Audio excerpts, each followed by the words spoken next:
जी नमस्कार। Current affairs के session में आपका स्वागत है। आज के क्लास में 10 ऐसे पॉइंट्स की चर्चा करेंगे जो कि हाल ही में खबरों पर है, सुर्खियों में है। इन सभी पॉइंट से आपके एग्जाम में क्वेश्चन रह सकता है, इसलिए हम इस सारे पॉइंट्स की चर्चा करेंगे। तो चलिए, आज का पहला पॉइंट है विश्व आत्महत्या निवारण दिवस। जी हाँ, सबसे पहला पॉइंट आज का एक दिवस है ना, जिनका नाम है विश्व आत्महत्या निवारण दिवस। विश्व आत्महत्या निवारण दिवस है ना। ये क्यों सुर्खियों में क्यों है? तो प्रत्येक वर्ष विश्व आत्महत्या निवारण दिवस 10 सितंबर को मनाया जाता है। ये बात याद रखिएगा, यहां से क्वेश्चन बनने की संभावना है कि प्रत्येक वर्ष विश्व आत्महत्या निवारण दिवस कब मनाया जाता है? 10 सितंबर को मनाया जाता है। 2020 में जो विश्व आत्महत्या निवारण दिवस मनाया गया, इसकी थीम रही आत्महत्या रोकथाम के लिए मिलकर कार्य करें। यहां पर यह क्वेश्चन बनेगा कि इसका विषय, यानी कि 2020 में आत्महत्या निवारण दिवस का विषय क्या रहा?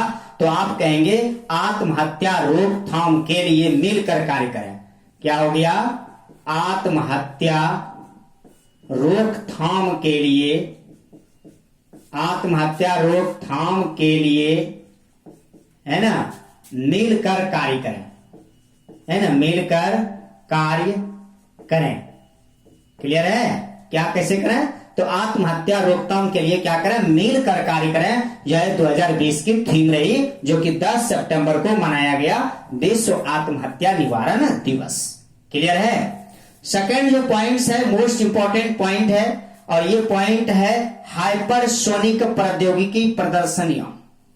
क्लियर है? हाइपरसोनिक प्रौद्योगिकी प्रदर्शक यान, अर्थात इसका हाल ही में अभी सफल परीक्षण किया गया डीआरडीओ के द्वारा।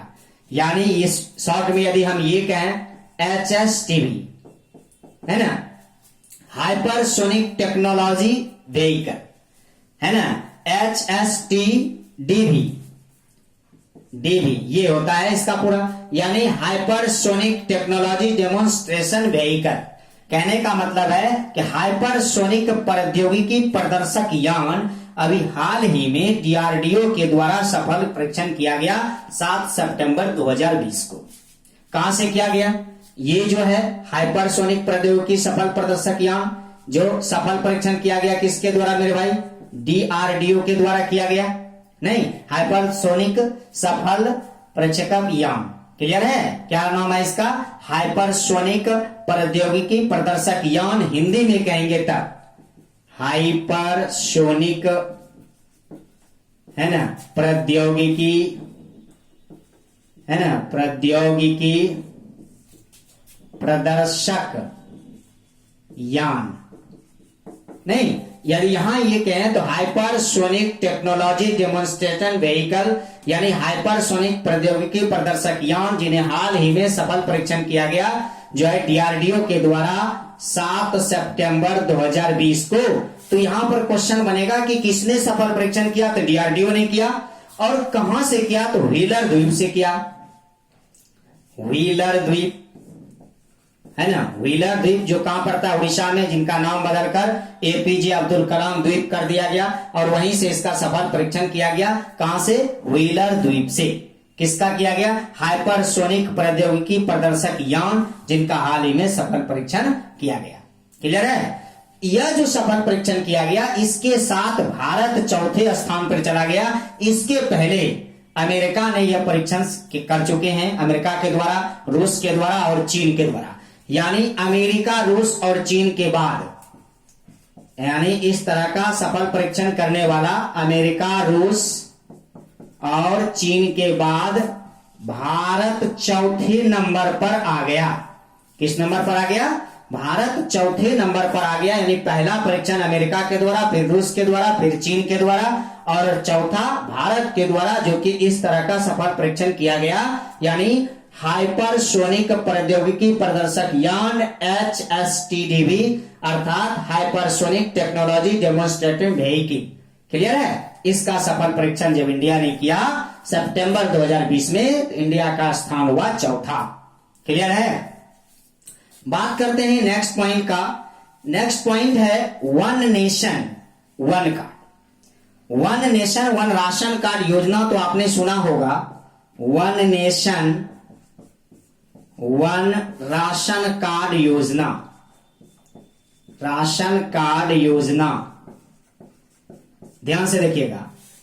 One nation one ration card योजना जो पीएम के द्वारा चलाया गया, नहीं, कहने का अर्थ है कि केंद्रीय खाद्य मंत्री, यदि बात करें तभी कौन है, रामविलास पासवान है। तो केंद्रीय खाद्य मंत्री ने 3 अगस्त 2020 को यह घोषणा किए हैं कि इनमें 3 राज्य और शामिल हुए।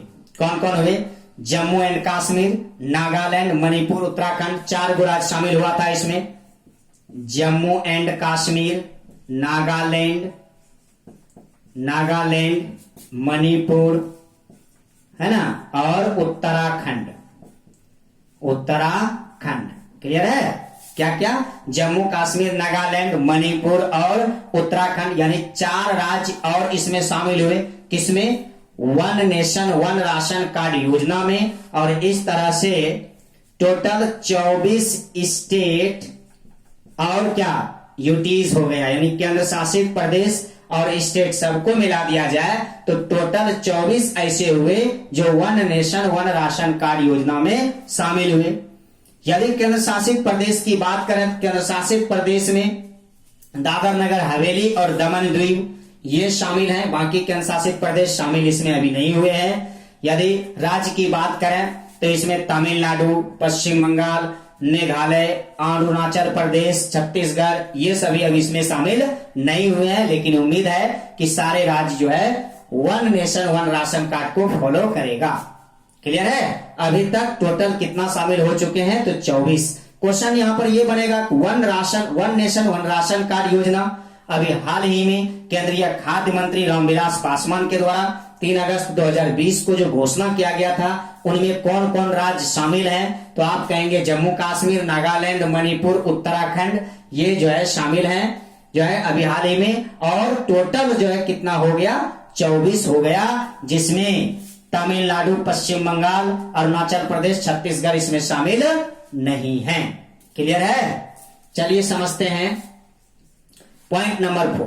पॉइंट नंबर 4 है 5 स्टार विलेज योजना। जी हां, 5 स्टार विलेज योजना क्या है अभी नहीं समझते हैं।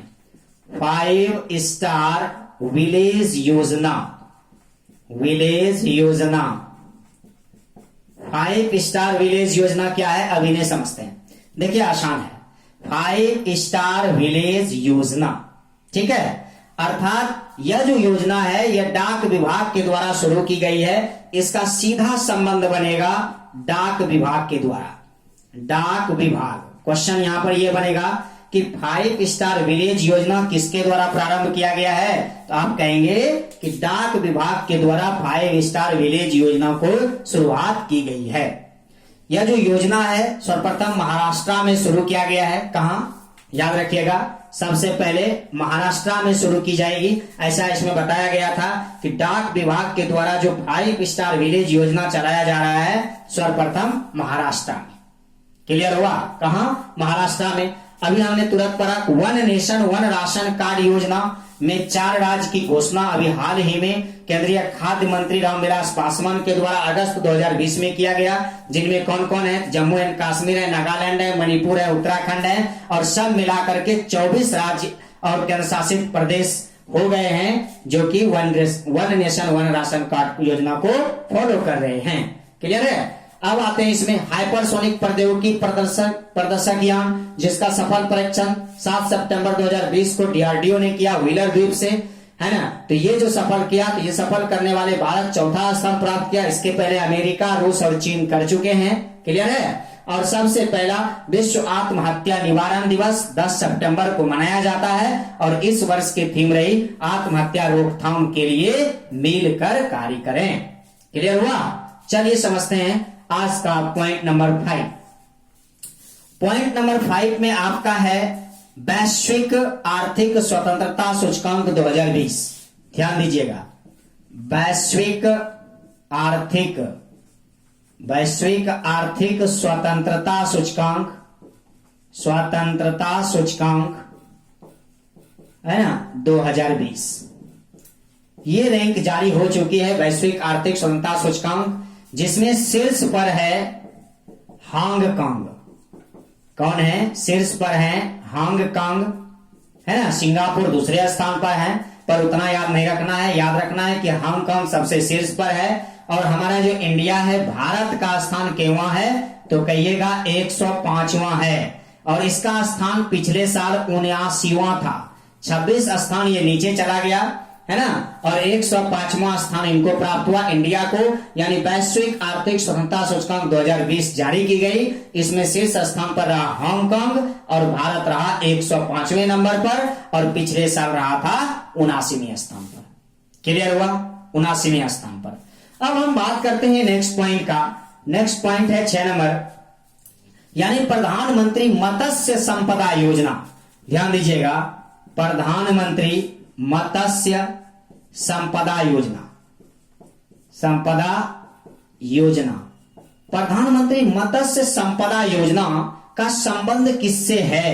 क्वेश्चन यहां पर यह बनेगा कि प्रधानमंत्री मत्स्य संपदा योजना, जो कि नरेंद्र मोदी के द्वारा प्रधानमंत्री मत्स्य संपदा योजना को डिजिटलीकरण के लिए लॉन्च करने जा रहे हैं, कि पूरा डिजिटलीकरण होगा, इसके लिए ये लॉन्च करने जा रहे हैं। और यह लॉन्च जो है किया जाएगा प्रधानमंत्री नरेंद्र मोदी के द्वारा। इसके उपलक्ष्य में इसे नरेंद्र मोदी के द्वारा प्रारंभ किया जाएगा, है ना। और जिसके उपलक्ष्य में एक ऐप जारी किया गया है, जिसका नाम है ई गोपाला ऐप, है ना। क्या है नाम? ई गोपाला ऐप।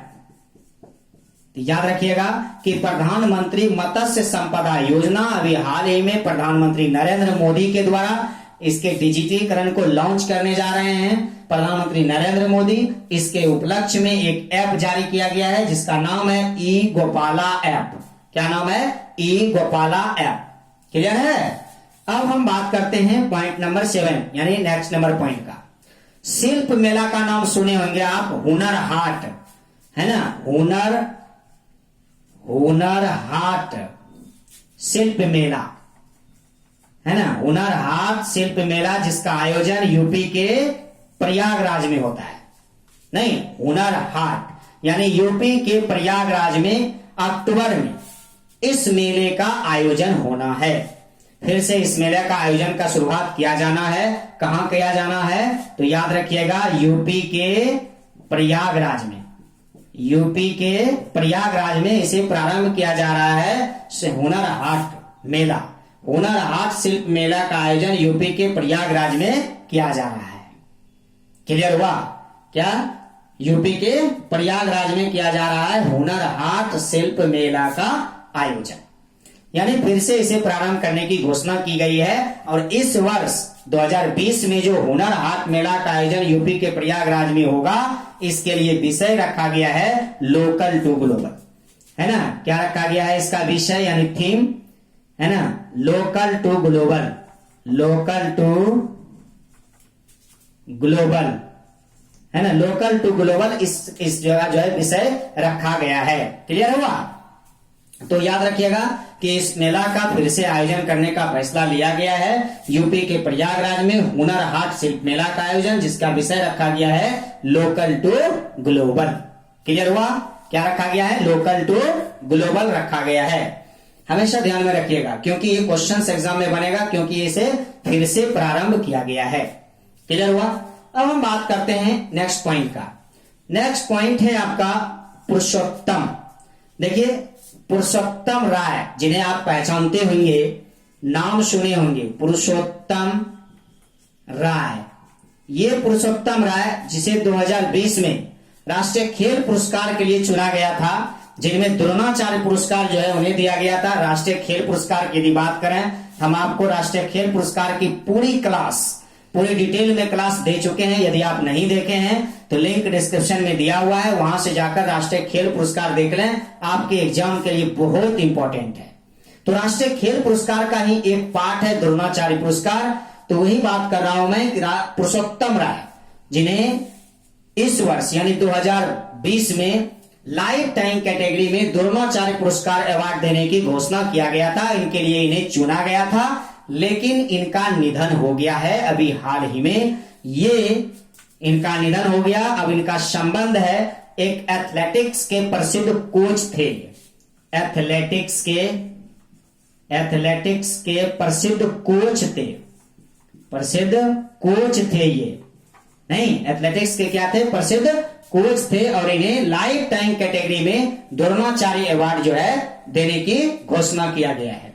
क्लियर है, लेकिन इनका हाल ही में निधन हो गया। क्लियर। अब हम समझते हैं अगला पॉइंट, और अगला पॉइंट है आपका इस प्रकार।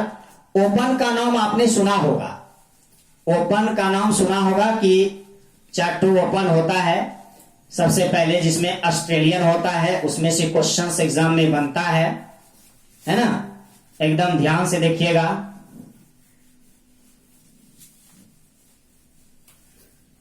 ओपन जो है पॉइंट नंबर 9, ध्यान से देखिएगा। मैं बात कर रहा हूं टेनिस की, यानी कि यूएस ओपन की। ध्यान दीजिएगा, यूएस ओपन 2020। जी हां, इसमें पूछेगा यूएस ओपन की यदि बात करें तो इसका जो है आयोजन अगस्त सितंबर में होता है न्यूयॉर्क में। कहां होता है? न्यूयॉर्क में। इसकी शुरुआत हुई थी 1881 में, है ना। यदि इसकी शुरुआत की बात करें, इसकी शुरुआत 1881 में हुई थी। आयोजन होता है न्यूयॉर्क में। कहां होता है? न्यूयॉर्क में इसका आयोजन होता है प्रत्येक वर्ष, और प्रत्येक वर्ष अगस्त सितंबर में। यानी ओपन श्रृंखला की यदि बात करें तो सबसे लास्ट में इसी का आयोजन होता है, और इसकी आयोजन हो चुकी है। और इसमें जो विजेता है पुरुष में, याद रखिएगा, पुरुष एकल विजेता जो है ना, वो ऑस्ट्रेलिया के हैं, यानी डोमिनिक थियम। क्या नाम है? डोमिनिक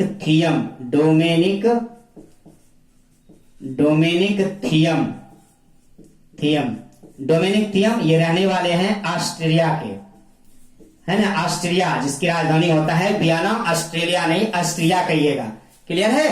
तो पुरुष एकल विजेता जो है डोमिनिक थियम है, और कहां के हैं? तो आप कहेंगे ऑस्ट्रिया के हैं।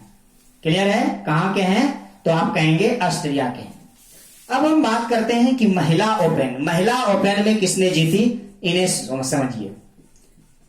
महिला एकल विजेता कौन रही भाई?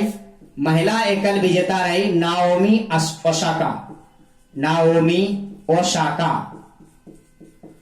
कौन रही? नाओमी ओसाका रही, जो कि कहां की है? जापान की, है ना। नाओमी ओसाका जापान के हैं, और ये दोनों ने क्या क्या यूएस ओपन का खिताब अभी हाल ही में जीत लिया। इनसे क्वेश्चंस एग्जाम में बनेगा। ओपन की यदि बात करें तो 4 गो होता है, इन्हें ध्यान रखना है। ऑस्ट्रेलियन ओपन, है ना। सबसे पहला क्या होता है? Australian open. फिर होता है फ्रेंच ओपन। यदि ऑस्ट्रेलियन ओपन की हम बात करें तो ऑस्ट्रेलियन ओपन का आयोजन होता है मेलबर्न में, और होता कब है? जनवरी में। कब होता है? जनवरी में, और आयोजन होता है मेलबर्न में। क्वेश्चन यहां से पूछ लिया जाता है। और ऑस्ट्रेलियन ओपन की जो शुरुआत हुई थी 1905 में हुई थी। कब हुई थी? 1905 में ऑस्ट्रेलियन ओपन की शुरुआत हुई थी, और सबसे पहला ओपन श्रृंखला का सबसे पहला ओपन होता है ऑस्ट्रेलियन ओपन। क्लियर है। अब हम चलते हैं सेकेंड होता है फ्रेंच ओपन, है ना। French open. अब फ्रेंच ओपन का आयोजन कब होता है? तो मई जून में। याद रखिएगा, इसका आयोजन होता है मई जून में। इसका आयोजन मई जून में होता है फ्रेंच ओपन का। और फ्रेंच ओपन का आयोजन कहां होता है? तो आप कहेंगे पेरिस में। कहां होता है? पेरिस में। फ्रांस का है पेरिस में, ऑस्ट्रेलिया का है मेलबर्न। अब ध्यान दीजिएगा, फ्रेंच ओपन कहां होगा? मई जून में होगा, पेरिस में। क्लियर है। और ये खेला किस पे जाता है? तो रोलांड गैरो पर, है ना। याद रखिएगा, फ्रेंच ओपन जिसे लाल बजरी हिंदी में कहते हैं, क्वेश्चन कई बार आ चुका है। तो फ्रेंच ओपन मई जून में आयोजित होता है पेरिस में, और इसका जो आयोजन होता है सबसे पहला यानी शुरुआत इसकी जो हुई थी 1891 से हुई थी। नहीं, यानी फ्रेंच ओपन श्रृंखला की जो शुरुआत हुई थी वह 1891 से हुई थी। सबसे पहले ऑस्ट्रेलियन ओपन, फिर फ्रेंच ओपन, और तीसरा नंबर में आता है आपका विंबलडन ओपन। कौन सा? विंबलडन ओपन, ध्यान रखिएगा, विंबलडन ओपन। और ये खेला जाता है कब? जून जुलाई में, है ना, विंबलडन, है ना, ओपन, ध्यान दीजिएगा, है ना। इसका आयोजन होता है जून जुलाई में, है ना, जून जुलाई में विंबलडन ओपन का आयोजन होता है ना। और विंबलडन ओपन कहां पड़ता है? विंबलडन यानी लंदन में, लंदन में होता है, इसका आयोजन होता है लंदन में। और ये खेल की शुरुआत हुई थी 1877 में। और चौथा नंबर तो आपका यूएस ओपन बता ही दिए कि यूएस ओपन जो है इसका शुरुआत, यूएस ओपन की शुरुआत हुई थी 1881 में, और ये खेला जाता है प्रत्येक साल अगस्त सितंबर में, अगस्त सितंबर में इसका आयोजन होता है न्यूयॉर्क नामक शहर में। और पहला जो पुरुष एकल विजेता है 2020 का डोमिनिक थियम ऑस्ट्रेलिया का, महिला एकल विजेता नाओमी ओसाका जापान का। क्लियर हुआ? तो ये चारों ओपन को याद रखिएगा, यहां से क्वेश्चंस एग्जाम में बनता है। क्लियर है? तो आज का हम लास्ट पॉइंट अब पढ़ेंगे, एकदम ध्यान से पढ़ेंगे, बिल्कुल जो मैं बता रहा हूं इस सब का करेक्शन आप कॉपी पर करते जाएंगे, और फिर आपका एक भी क्वेश्चन इससे मिस नहीं करेगा, इतना आप जो है विश्वास रखिएगा। चलिए देखते हैं पॉइंट नंबर 10। पॉइंट नंबर 10 क्या है? पॉइंट नंबर 10 यानी भारत की पहली शहद परीक्षण प्रयोगशाला। जी हां, शहद परीक्षण प्रयोगशाला, परीक्षण प्रयोगशाला कहने का अर्थ है कि ये भारत की पहली शहद परीक्षण प्रयोगशाला कहां स्थापित की गई? भारत की पहली, है ना, परीक्षण, शहद परीक्षण प्रयोगशाला जो भारत की पहली है, यह स्थापित किया गया आनंद, गुजरात में। कहा मेरे भाई? आनंद, गुजरात में। जी हां, कहा? आनंद, गुजरात में स्थापित किया गया भारत की पहली शहद परीक्षण प्रयोगशाला। क्वेश्चन यहां पर यह बनेगा कि भारत की पहली विश्व स्तरीय शहद परीक्षण प्रयोगशाला कहां स्थापित की गई? तो आप कहेंगे गुजरात के आनंद में स्थापित की गई, जहां हिल्टी मीनार है। हिल्टी मीनार गुजरात के अहमदाबाद में पड़ता है। बहुत ही वीवीआई क्वेश्चन है, क्वेश्चन वहां पर बनता है। साथ ही साथ चंपानेर पावागढ़ पार्क, चंपानेर पावागढ़ पार्क भी गुजरात में पड़ता है, और यूनेस्को की विश्व धरोहर सूची में इन्हें कब लिया गया? 2004 में। चंपानेर पावागढ़ पार्क भूल गए क्या?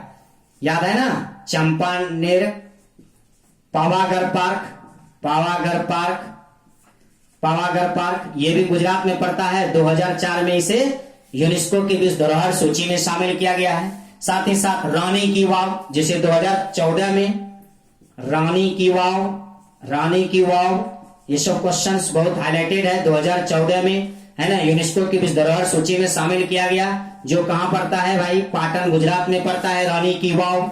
साथ ही साथ अहमदाबाद का ऐतिहासिक शहर जो 2017 में शामिल किया गया यूनेस्को की विश्व धरोहर सूची में। क्लियर हुआ? तो कहने का अर्थ है यहां पर कि विश्व स्तरीय, भारत की पहली विश्व स्तरीय शहद परीक्षण प्रयोगशाला जिनका जो है स्थापना किया गया आनंद, गुजरात में। गुजरात की यदि बात करते हैं तो चंपानेर पावागढ़ पार्क, जिन्हें विश्व यूनेस्को की विश्व धरोहर सूची में लिया गया 2004 में, रानी की वाव 2014 में, पाटन गुजरात में, हिल्टी मीनार अहमदाबाद में, कई बार इनसे क्वेश्चन आता है, साबरमती आश्रम अहमदाबाद में महात्मा गांधी के द्वारा बनाया गया, आपको पता होगा, है ना। तो ये सब क्वेश्चंस जो है बहुत हाईलाइटेड क्वेश्चंस है, तो ध्यान रखिएगा। ये ओपन से तो एक क्वेश्चन आपका हमेशा हमेशा के लिए क्लियर है। क्लियर हुआ? तो आज का क्लास हम यहीं स्टॉप करेंगे, मिलेंगे फिर नए क्लास में नए अंदाज और नए विश्वास के साथ। तब तक के लिए बने रहिएगा मेरे साथ। जय हिंद, जय भारत।